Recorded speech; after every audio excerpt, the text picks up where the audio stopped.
Characters in fighting games, you have to make sure that they all have their own unique playstyle to make sure they don't all blend together. But what happens when a character gets too much put into them?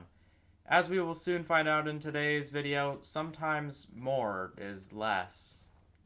The original inspiration for me making this video was when I saw that someone had made Solid Snake as a Rivals of Aether fighter. I downloaded the character and immediately once I saw the character select screen, I knew something was up. On the character select screen alone, I could choose between 3 different loadouts with the alts: lethal, non-lethal, and normal. Now, I'm not going to bore you and go into detail about what these alts do or all the moves Snake can perform, but just note that it is a lot of stuff to keep track of and way too many options of things to do while in mid-fight. Look, I get all the references and how all the weapons relate to Snake in the games he originated from, but there's a reason why when they added Snake to Smash Bros, he was far less complicated than this. And this brings me to my first point. If I can't understand the basics of a character when I'm playing them, the character is too complicated. I understand if a character has some really niche mechanic that you would only find reading into it, like canceling certain moves into others, but you should only have to read into that if you really want to master the character. I shouldn't just be confused while playing the character as a casual. Now, at this point you might be thinking, but what about Tekken? Each character can perform a million different moves, and it seems to work just fine in that game with little to no complaints.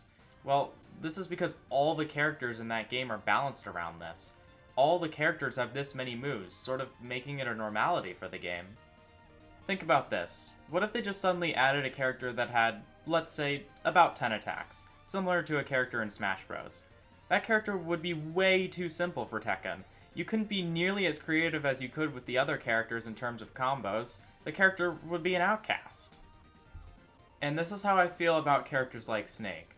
Way too complicated compared to the other characters in the game, to the point where if I'm fighting a Snake player ever online, I would have no idea what to expect because of how complicated and different the character is compared to others in the game.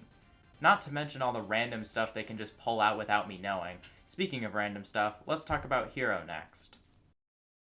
Hiro is probably the most complicated character in Super Smash Bros. Ultimate, and despite being the most complicated with the largest set of special moves in the game, Hiro is still fairly simple compared to the game they originated from, having a million different moves as it is a JRPG. This is something I've always admired the Super Smash Bros. Devs for. They are able to take a character from what it seems like any game and either tone them down to fit the complexity of other characters in the game, or make them more complicated than the game they originated from. You don't see Shoto characters like Ken or Ryu throwing out thousands of different moves, yet the devs were still able to incorporate more moves than the average character via special inputs. Look, if the devs of Smash can turn Wii Fit Trainer into a fleshed out character, then any character from any game can be molded to fit any fighting game's complexity bar. Okay, now let's circle back to Rivals of Aether. I know I've been harsh on Snake, but to be fair to this character, the normal alt gets rid of all this extra stuff that makes the character way more complicated than it needs to be. One character, however, that does not get a pass for this is Luca, but if you want to hear me rant about them, check out my Ranking Every Side character video. It will be linked in the description below. But enough about all the overly complicated characters and me criticizing everything. Let's talk about a workshop creator who has made some amazing, unique characters without making them too overcomplicated. This creator is Tengia. I have covered some of their characters in the past and have had nothing but good things to say about them, and that is the same for their newest character, Neo. Such a simple gimmick, being able to essentially keep all your momentum whenever you perform an attack. There are no tons of different weapons you have to manage or any sort of items you need to keep track of, just a simple little metal pipe and a simple gimmick. This character is proof that if you have a good ability for a character in mind, you can just keep the character to having that one ability. You don't need to add more and more things to the character.